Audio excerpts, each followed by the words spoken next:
Good morning students, मैं Kapil Bhargava Shriram classes Bikaner में आप लोगों का हार्दिक स्वागत करता हूं।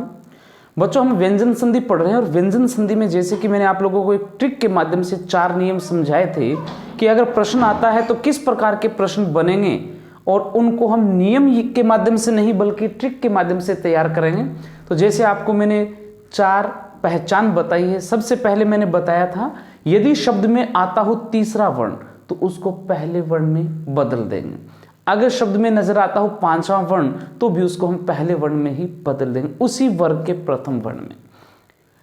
तीसरे और चौथे की पहचान बताई थी, शब्द में यदि अनुस्वार आता है तो उसे हम मैं हलंत में बदलेंगे। यह था हमारा चौथे नियम की पहचान तक। अब आगे देखें, 5वें नियम की ओर बढ़ते हैं बच्चों। तो लिखें 5वां नियम, नियम संख्या 5। पहले नियम लिखवा देता हूं, उसके बाद में हम इसकी पहचान की ओर बढ़ेंगे। लिखें ए आ के अतिरिक्त, ए आ के अतिरिक्त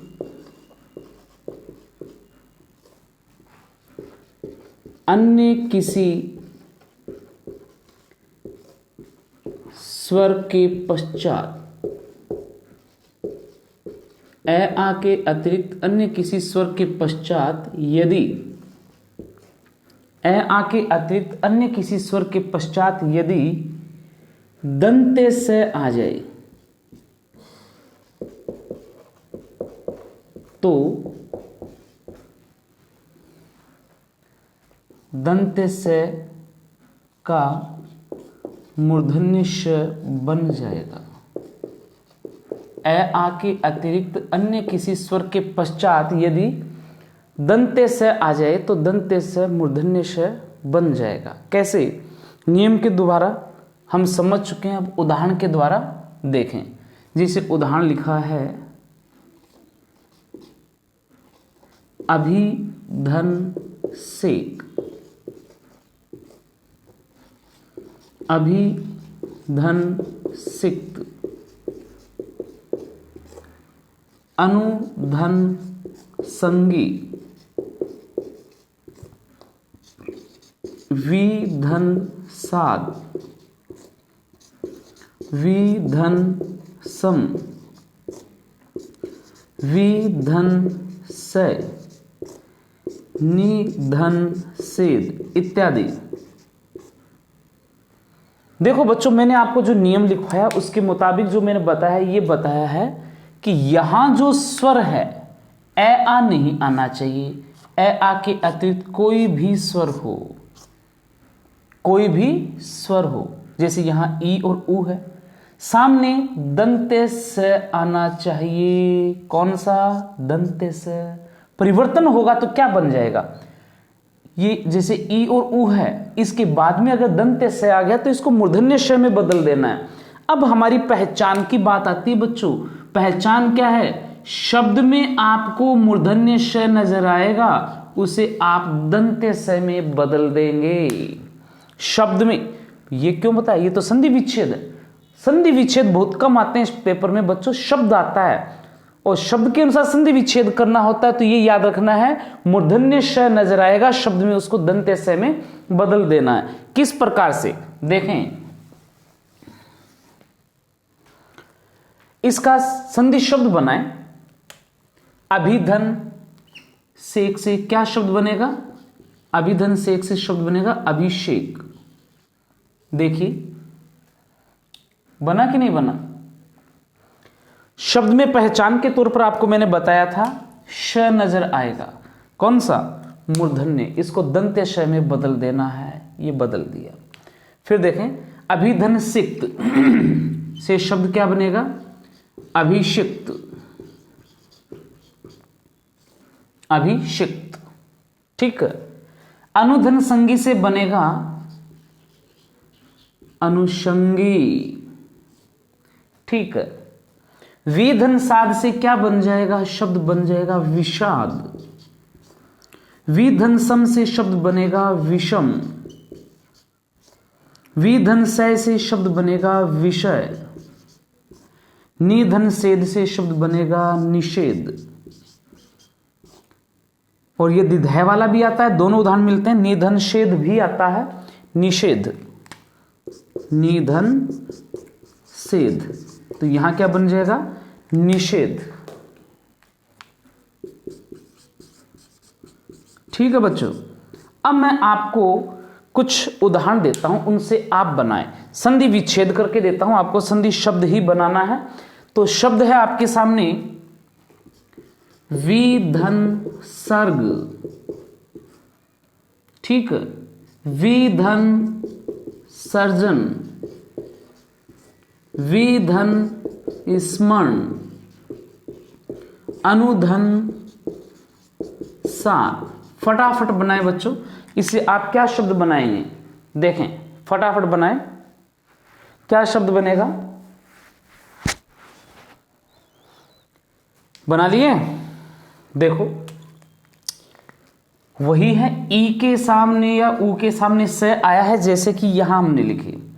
शब्द जब बनाएंगे बच्चों, परिवर्तन क्या होगा, यहां मूर्धन्य श आना चाहिए दंत्य स के स्थान पर, लेकिन यहां न आकर वैसा का वैसा आ जाएगा, विसर्ग, विसर्जन, विस्मरण, अनुसार।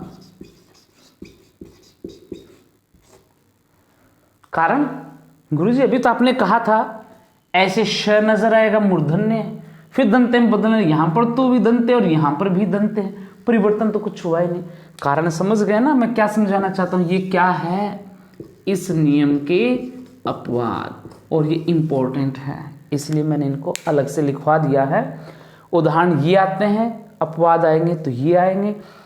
विसर्ग का संधि विच्छेद पूछा जाता है तो विधन सर्ग ही होगा। पूछा जाता है विसर्ग में संधि कौन सी है, लोग यहां पर विसर्ग संधि करते हैं, विसर्ग में विसर्ग नहीं है, व्यंजन संधि है, और ये इसकी अपवाद के रूप में शामिल होती है। उम्मीद करता हूं समझ में आ गया होगा। चलें आगे। पांचवें नियम के बाद में अब चलते हैं बच्चों अपने छठे नियम की तरफ। तो हेडिंग डालें नियम संख्या 6, नियम संख्या 6।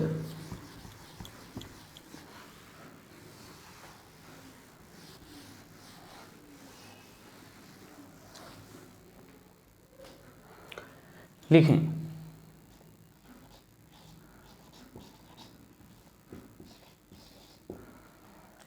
छठे नियम की पहचान, बच्चों ध्यान से सुनिएगा, वेरी वेरी इंपॉर्टेंट।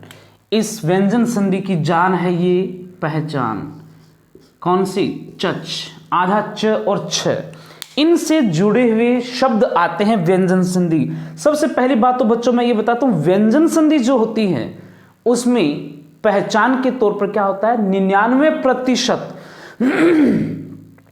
शब्द ऐसे आते हैं जिनमें कोई ना कोई वर्ण स्वर रहित होता है, आधा होता है। और यहां पर जो हम बात कर रहे हैं वो चच की बात करें, मतलब आधा च और छ, आधा च और छ, इनसे जुड़े हुए शब्द आते हैं। और यहां जब ये नियम लगते हैं तो बच्चों चच से जुड़े हुए 3 नियम लगते हैं, और 3 के माध्यम से कोई ना कोई एक नियम यहां लागू होगा, 3 के अलावा चौथा नियम लागू नहीं होता। जब भी ये आते हैं तो आपको क्या करना है बच्चों, जो च दिया है उसका क्या कर दो, लोप, च का लोप कर दो, बाकी यथावत रह जाएगा, संधि विच्छेद हो जाएगा। उसके अलावा यदि संधि विच्छेद सही नहीं हुआ तो हम क्या करेंगे बच्चों, च का क्या बना देंगे, च का तय बना देंगे, च का तय बना देंगे, बाकी यथावत और कोई परिवर्तन नहीं। फिर भी संधि विच्छेद नहीं होता तो हम क्या करेंगे बच्चों, च का तो बना देंगे क्या, त, और छ का क्या बना देंगे, छ का श, तालव्य श। बस यही परिवर्तन करना है। मतलब छठा नियम तो कहता है च का लोप करो, 7वां कह रहा है च का तय बनाओ, और 8वां कहता है च का तय बनाओ और छ का श बनाओ। कहते हैं गुरुजी ऐसे कैसे, नियम के माध्यम से समझाओ। तो एक उदाहरण देता हूं बच्चों, फिर उदाहरण के द्वारा समझने की कोशिश करते हैं। देखिए बच्चों, शब्द लिखा है शर्छशी, ध्यान से देखिएगा, इसमें चच नजर आ रहा है ना, आधा च और छ, बस इसका संधि विच्छेद करें तो इन तीनों में से कोई एक नियम लागू होगा। तो सबसे पहले हम छठे नियम के मुताबिक संधि विच्छेद करते हैं। च का क्या कर देंगे, लोप। लोप का मतलब समझ गए ना, गायब करना, हटा देना। शर धन छशी, वैसा का वैसा ही लिख दिया हमने, कहा था ना, और कोई परिवर्तन नहीं होगा। अब यहां पर जब बात करते हैं छह का हमने लोप किया, तो बच्चों इसमें क्या अर्थ निकल गया। शर्छसी किसे कहते हैं गुरुजी, हमने तो कभी पढ़ा ही नहीं, हमें क्या मालूम इसका क्या अर्थ है, वो भी समझाएंगे। यहां पर जब बात करते हैं शर शब्द की, तो शर का अर्थ होता है बाण, और छशी का कोई अर्थ नहीं होता, और छशी का अर्थ नहीं निकला तो इसका संधि विच्छेद गलत हो गया, इसका मतलब ये सही नहीं है। दूसरा फिर क्या कहते हैं, छठे के मुताबिक तो नहीं हुआ, सातवें के मुताबिक चलते हैं, च को तय में बदल देते हैं। तो च को बदल दिया तय में, क्या बना, शरत धन छशी। वही वाली बात यहां फिर आ गई, शरत का तो अर्थ निकल रहा है, छशी का नहीं निकल रहा। शरत का अर्थ क्या होता है, जिसको हम बोलते हैं ना शरद ऋतु, ये वही है, शरत और शरद बात एक ही है। इसका मतलब छठे नियम और सातवें नियम दोनों के मुताबिक संधि विच्छेद सही नहीं। अब तो आठवें के तो मुताबिक तो होना ही है। देखो आठवें मुताबिक क्या करना है, च का तय बनाओ, छ का श बनाओ। तो पहले च को तय में बदल देते हैं, च को तय में, शरत धन, छ को श में बदलो, शशि। अब देखो यहां शरत का अर्थ भी निकल रहा है और शशि का अर्थ भी निकल रहा है। शरत मतलब शरद ऋतु और शशि मतलब चंद्रमा। शशि का मतलब क्या होता है, चंद्रमा, ठीक है। तो इसका अर्थ क्या हुआ, शरद ऋतु का या शरद ऋतु का जो चंद्रमा होता है उसको क्या कहते हैं, शर्छशी कहते हैं। क्या कहते हैं बच्चों, शर्छशी। तो देखो ये तीन नियम हमने बनाए, इन तीनों में से एक ये नियम लागू हुआ। शब्द ऐसे आएंगे च और छ से जुड़े हुए, तो इनमें कोई एक नियम लागू होता है बच्चों। ये तीन तरीके से इसका संधि विच्छेद किया जाता है। तो मैंने ये तीन पहचान लगातार क्रम बना के बता दी है। छठे के मुताबिक च का लोप करो, सातवें के मुताबिक च को तय में बदलो, आठवें के मुताबिक च को तो तय में बदलना है, लेकिन छ को श तालव्य में भी बदलना है, तब जाके इसका संधि विच्छेद होगा। चले आगे, अब नियम 6 के मुताबिक आगे बढ़ते हैं। तो पहचान मैंने आपको 8 बता दी है बच्चों, इसके मुताबिक संधि विच्छेद करते हैं। पहले छठा नियम लिखते हैं। लिखें, 6 से पूर्व कोई स्वर आ जाए, 6 से पूर्व कोई स्वर आ जाए तो दोनों के मध्य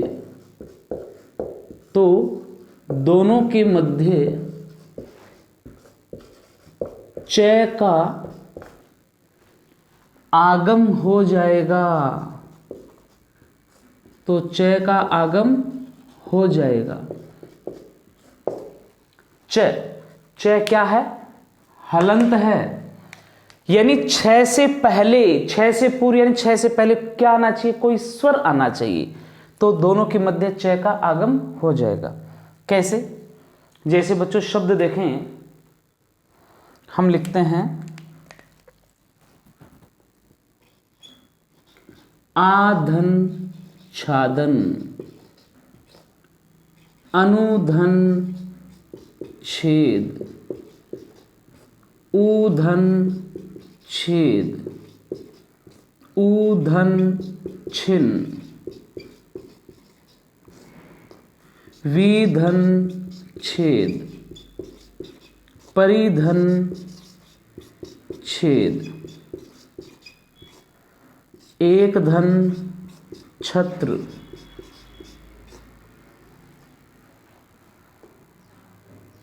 तरुधन छाया, वृक्ष धन छाया, मातृधन छाया इत्यादि।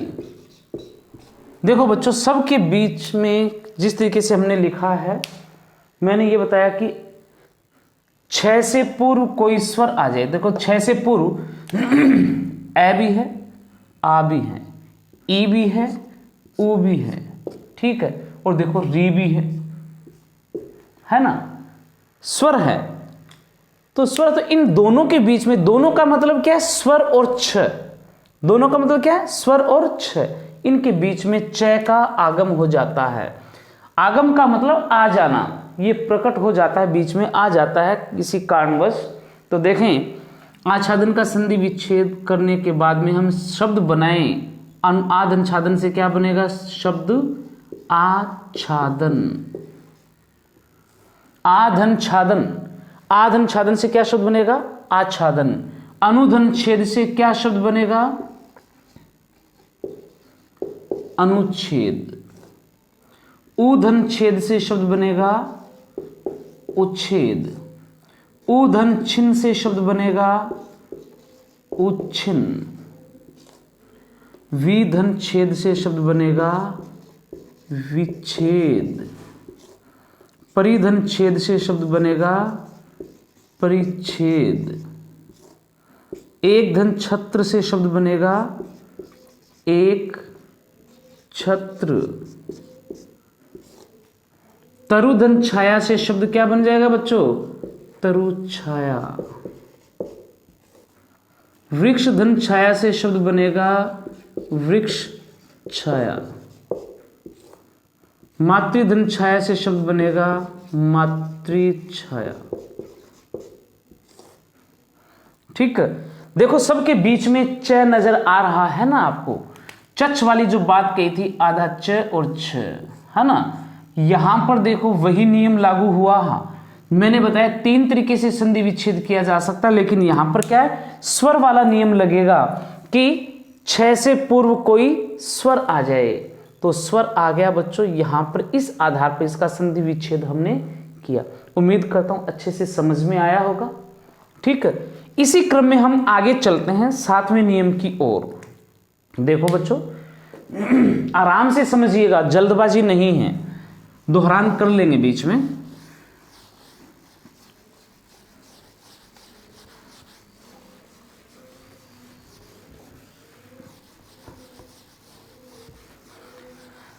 हाँ जी, अब आगे जो नियम लिखवा रहा हूं वो लिखें ध्यान से।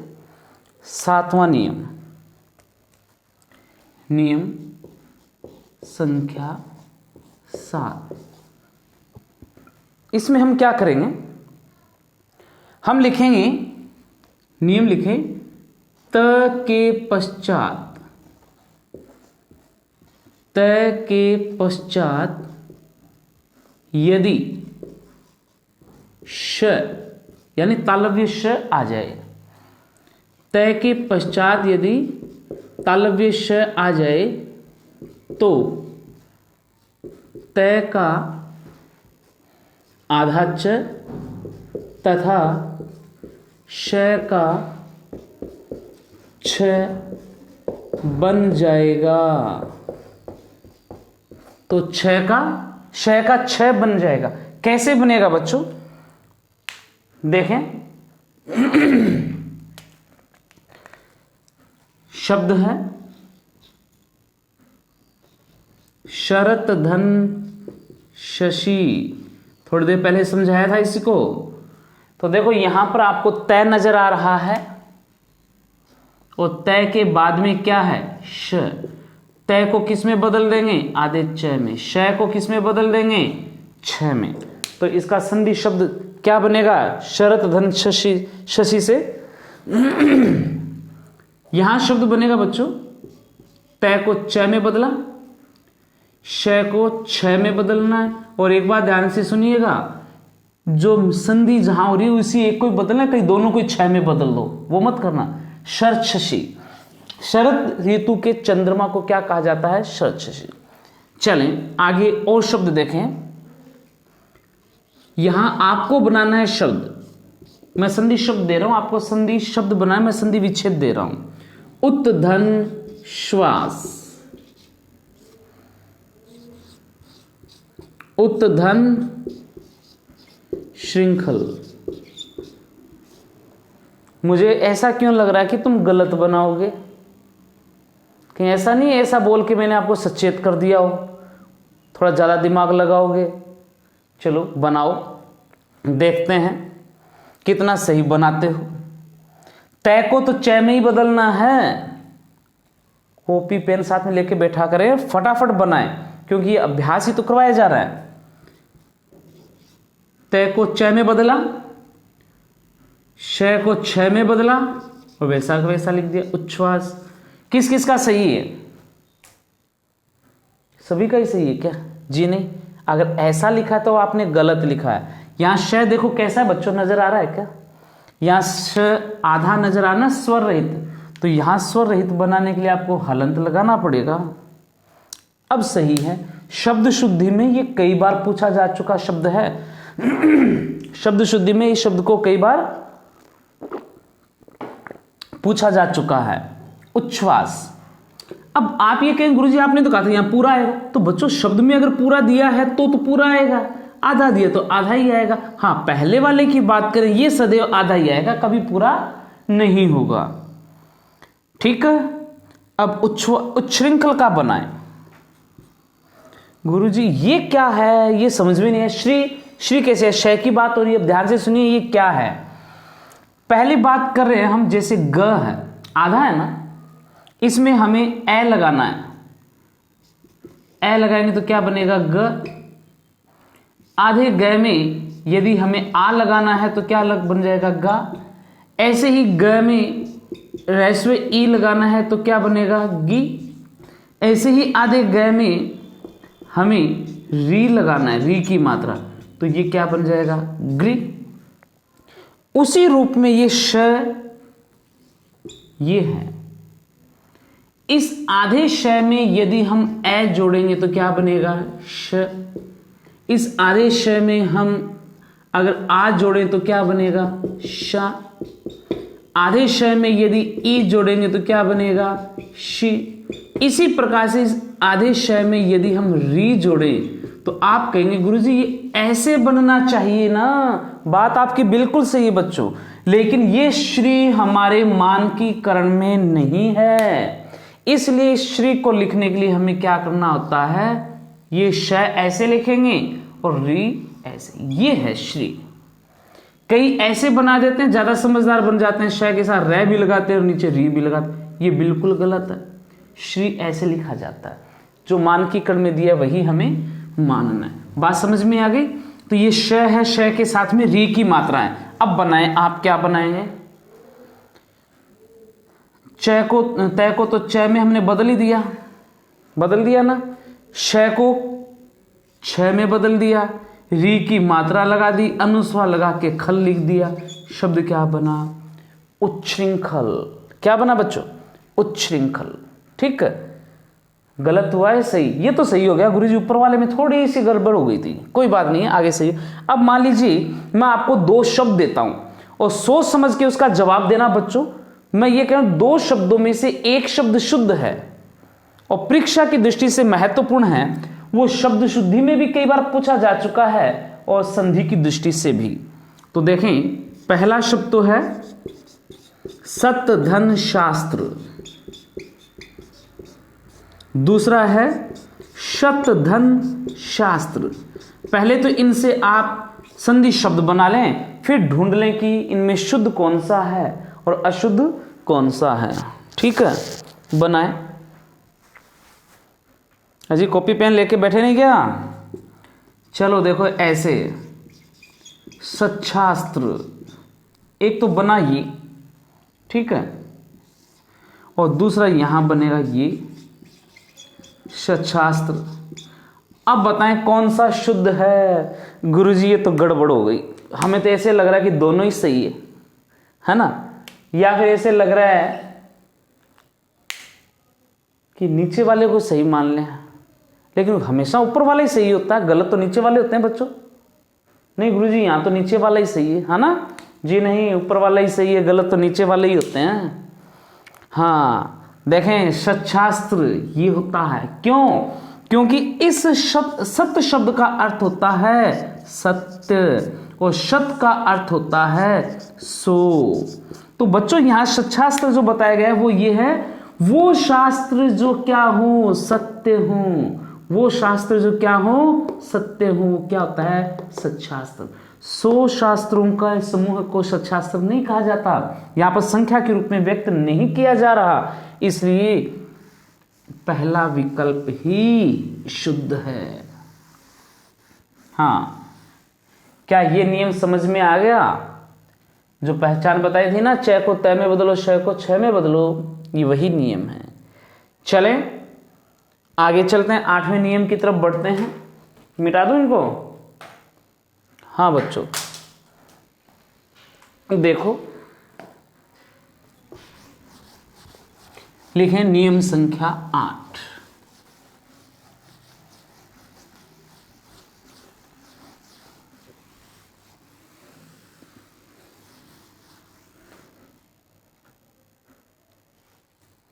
नियम संख्या 8।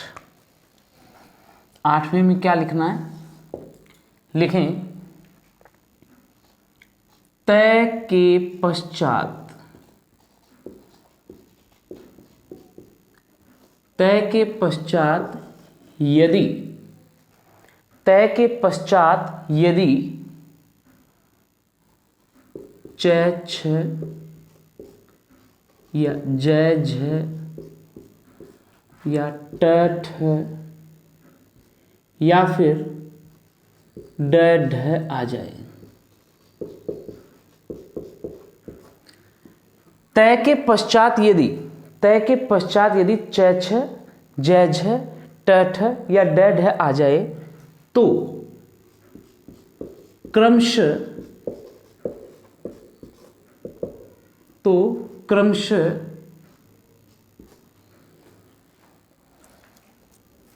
तो तय के स्थान पर क्रमशः, इसलिए तो तय के स्थान पर, तो तय के स्थान पर क्रमशः आधा च, आधा ज, आधा ट, आधा ड आ जाएगा।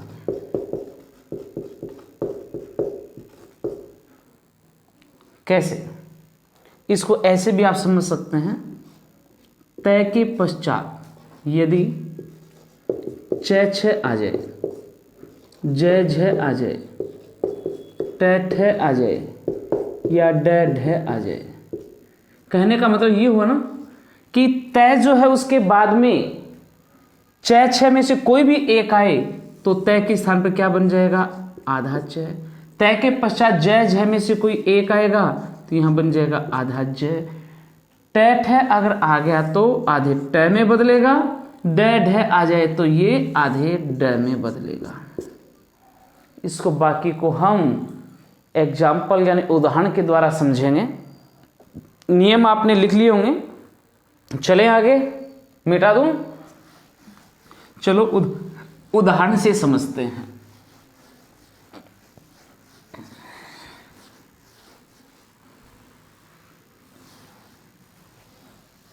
हाँ बच्चों, शब्द देखो,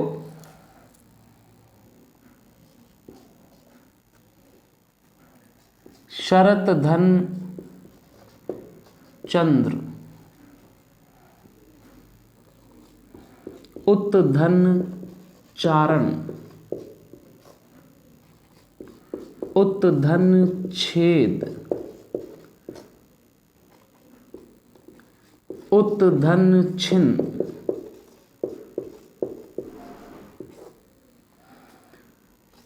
सत धन जन, उत धन ज्वल, यावत धन जीवन, वृहत धन झनकार,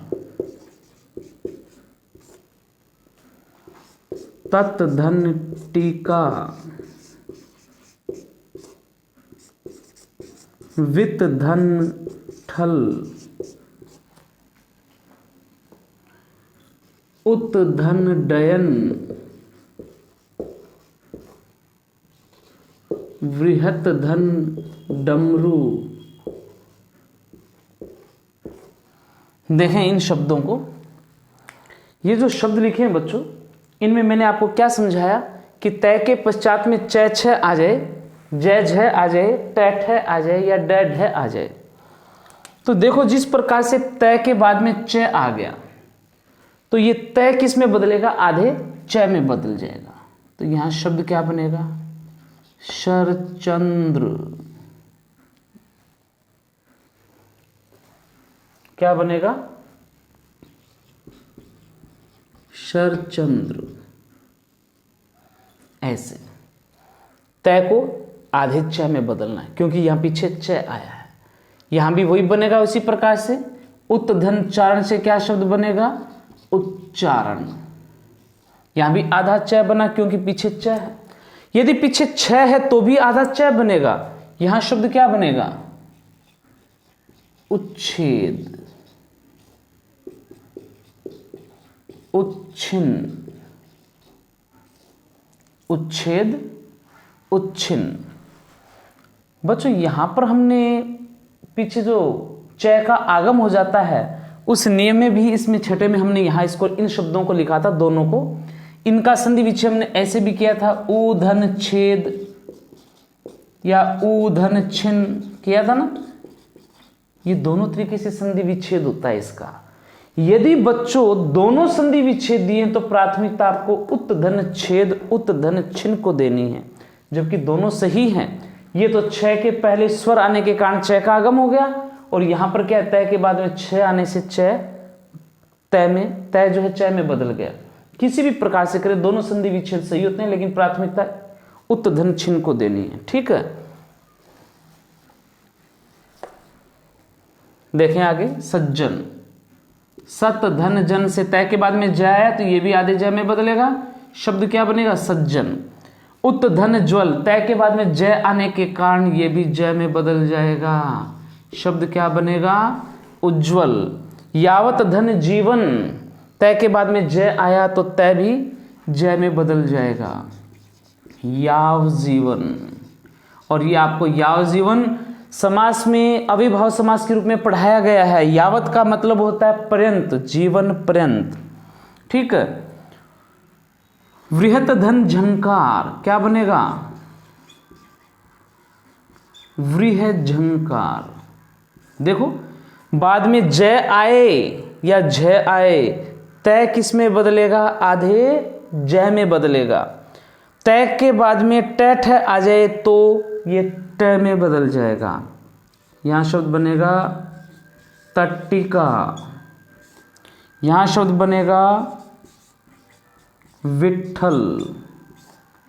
ठीक है, यहां देखो उत धन डयन और वृहत धन डमरू से क्या शब्द बनेगा, उड्डयन। यहां शब्द बनेगा वृहत डमरू।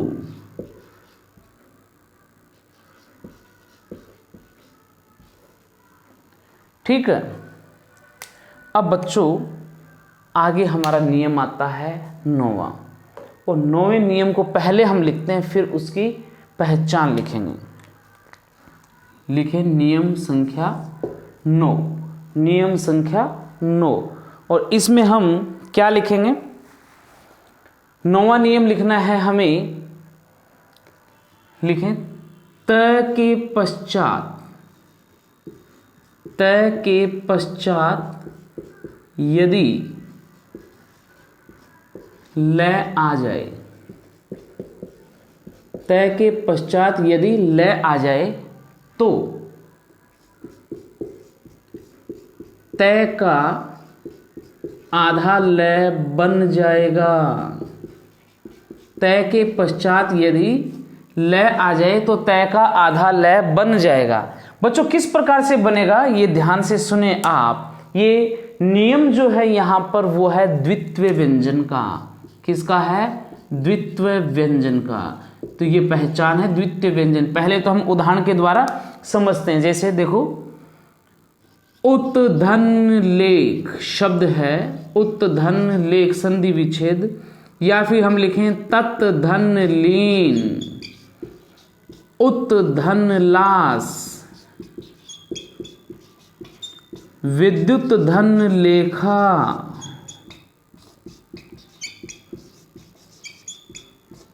विद्युत धन लेखा। सब में देखो तय के बाद में लय नजर आ रहा है बच्चों, तो ये तय जो है वो आधे लय में बदल जाएगा। तो यहां पर क्या शब्द बनेगा?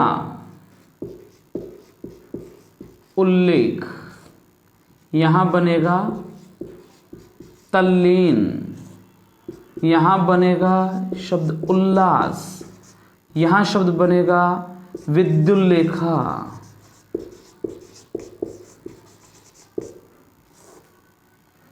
ठीक है। अब देखिए, जो मैं आपको समझाना चाह रहा हूं वो द्वितीय व्यंजन के नियम की बात। द्वितीय व्यंजन किसे कहते हैं?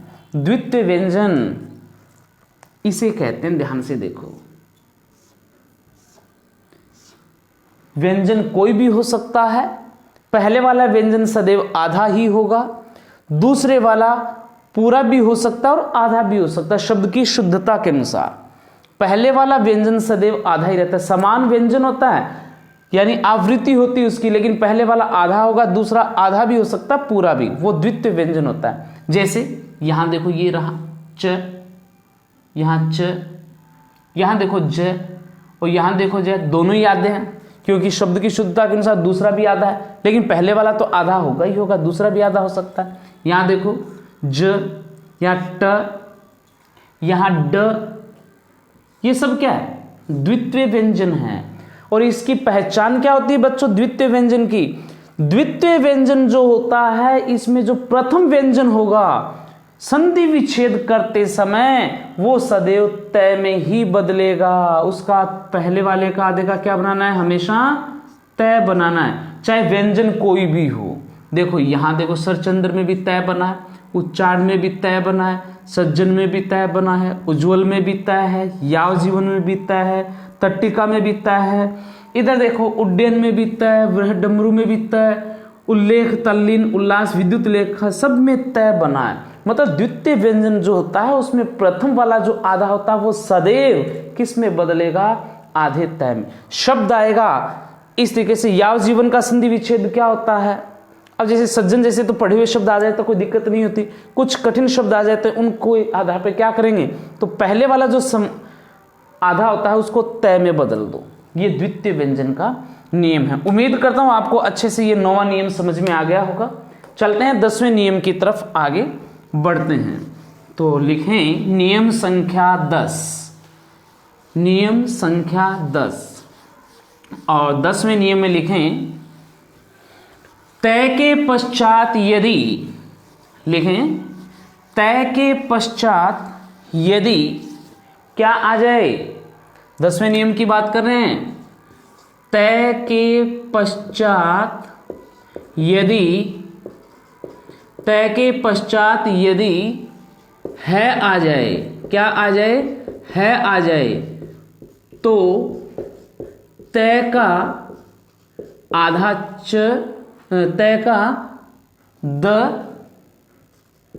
तथा है का ध बन जाएगा, है बन जाएगा, है ना, है का ध बन जाएगा।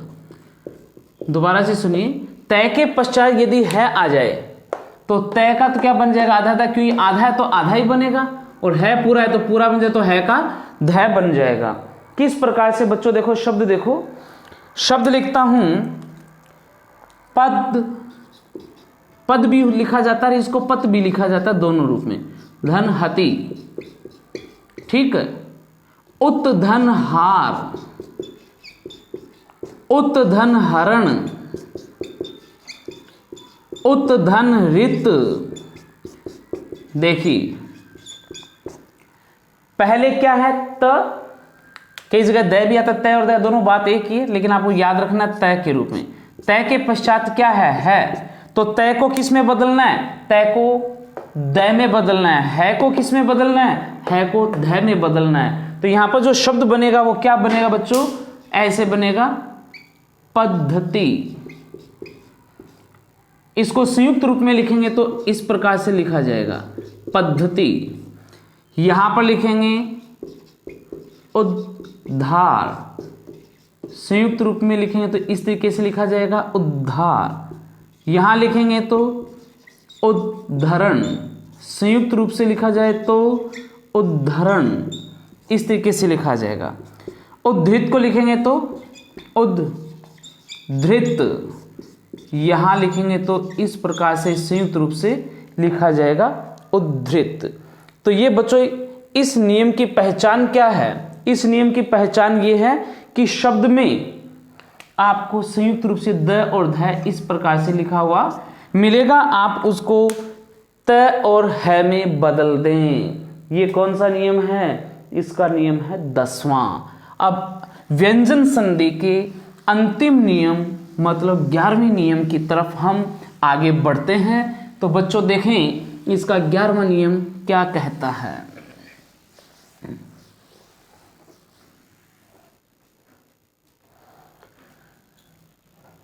11वां नियम कहता है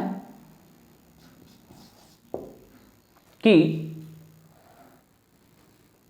शब्द में लिखें, शब्द में र, री, श तथा क्ष आ जाए तथा जिस शब्द में र, री, श या क्ष आ जाए तथा जिस शब्द से संधि करनी हो, जिस शब्द से संधि करनी हो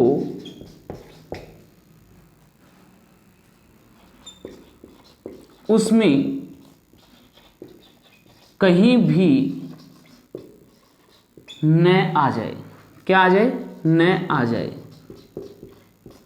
ठीक है, आगे लिखें तथा इन दोनों के मध्य, तथा इन दोनों के मध्य क, ख, ग, घ या प, फ, ब, भ, म या य, र, ल, व या कोई स्वर आ जाए, कोई स्वर आ जाए तो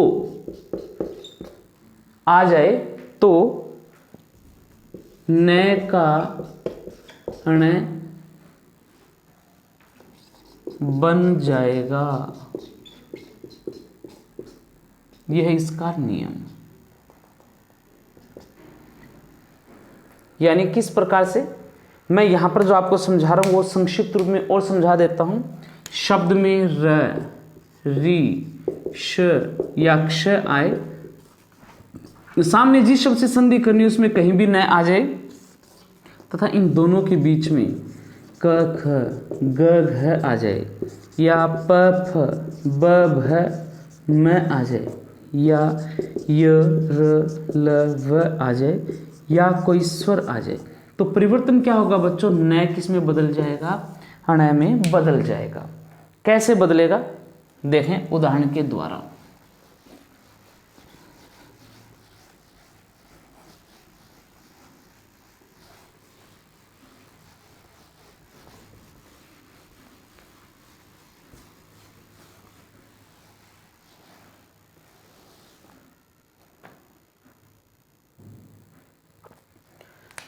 जैसे शब्द है रामायण,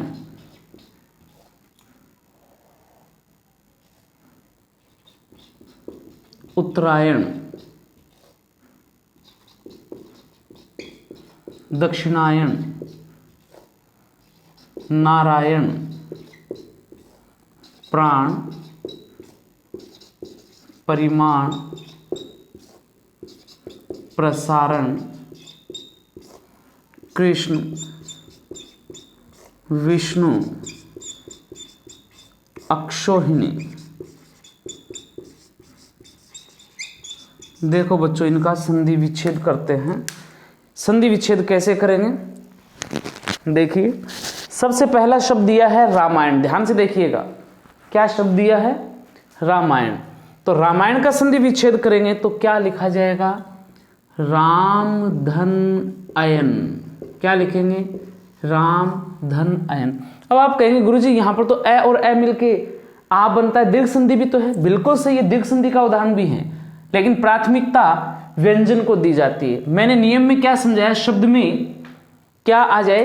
रह री श यक्ष, तथा जिस शब्द से संधि की जा रही उसमें कहीं भी न आए। दोनों के बीच में क ख ग घ या प फ ब भ मैं आ जाए, मैं आ गया, य र ल व आ जाए, ये आ गया, या कोई स्वर आ जाए, ए आ गया। कोई एक आना चाहिए, लेकिन यहां पर तो तीन तीन है। परिवर्तन क्या हो जाएगा? न को अण में बदल देंगे। उत्तरायण का संधि विच्छेद होगा उत्तर धन अयन। क्या होगा? उत्तर धन अयन। दक्षिणायन का दक्षिण धन अयन। नारायण का क्या लिखोगे बच्चों? क्या आप ये लिखोगे नर धन अयन, या लिखोगे नार धन अयन, या लिखोगे नारा धन अयन? गुरुजी मन तो करा नर धन अयन कर दें, लेकिन करना है आपको नार धन अयन। गुरुजी स्पष्ट करो, नार धन अयन क्यों लिखेंगे? वो इसलिए लिखोगे क्योंकि नार शब्द है, वो पहली बात तो है अनेकार्थी शब्द है। नार का अर्थ होता है हिंसक पशु, नार का अर्थ होता है स्त्री, नार का अर्थ होता है जल। अयन शब्द है, ये भी अनेकार्थी है। अयन का अर्थ होता है यात्रा, अयन का अर्थ होता है चरित्र, अयन का अर्थ होता है निवास यानी घर। ठीक है, तो यहां पर नार का अर्थ है जल, अयन का अर्थ है निवास। अर्थात यहां पर अर्थ निकलेगा जल अर्थात क्षीर सागर में है जिसका निवास। जल अर्थात क्षीर सागर में है जिसका निवास, वह है नारायण अर्थात श्री हरि विष्णु। प्रधन आन।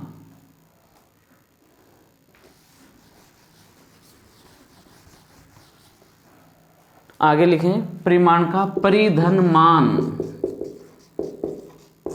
प्रसारण का प्रसार धन न। ठीक है, कृष्ण का कृष्ण धन न, विष्णु विष धन नु, अक्षोहिणी अक्ष धन उहिनी। इसमें गुण संधि भी है, वृद्धि की पहचान है, लेकिन संधि गुण है और व्यंजन दोनों है। ठीक है, ये थी आपकी व्यंजन संधि। बच्चों ध्यान से सुने, पूरी संधि की ट्रिक जो है, पहचान है, एक बार मैं दोहरा देता हूं पूरी की पूरी, ध्यान से सुनिएगा। पहला नियम जो कहता है वो तो ये कहता है कि तीसरे वर्ण की जगह पहला बदल दो। दूसरा नियम कहता है पांचवें की जगह उसको पहले में बदल दो। तीसरा नियम कहता है अगर अनुस्वार है तो उसे मैं में बदल दो। चौथा नियम कहता है अगर संधि विच्छेद में मैं है तो उसे अनुस्वार में बदल दो। पांचवा नियम कहता है यदि मूर्धन्य श है तो उसे आप दंत्य स में बदल दें। छठा नियम क्या कहता है? छठा, सातवां, आठवां जो है उसके लिए मैंने आपको चच का नियम समझाया था। चय का लोप कर दो, या चय को तय में बदल दो, या चय को तय में बदल के छय को श में बदल दो। नौवां नियम जो है वो द्वितीय व्यंजन की पहचान के रूप में व्यक्त हुआ। 10वें नियम में द और ध की बात आई थी, और 11वें निर्णय को न में बदलना है, ये पहचान थी। तो बच्चों व्यंजन संधि बहुत सरल है, उम्मीद करता हूँ बहुत अच्छे से आपके समझ में आई होगी। अगली कक्षा में मिलते हैं नए संधि विसर्ग के साथ, तब तक के लिए धन्यवाद।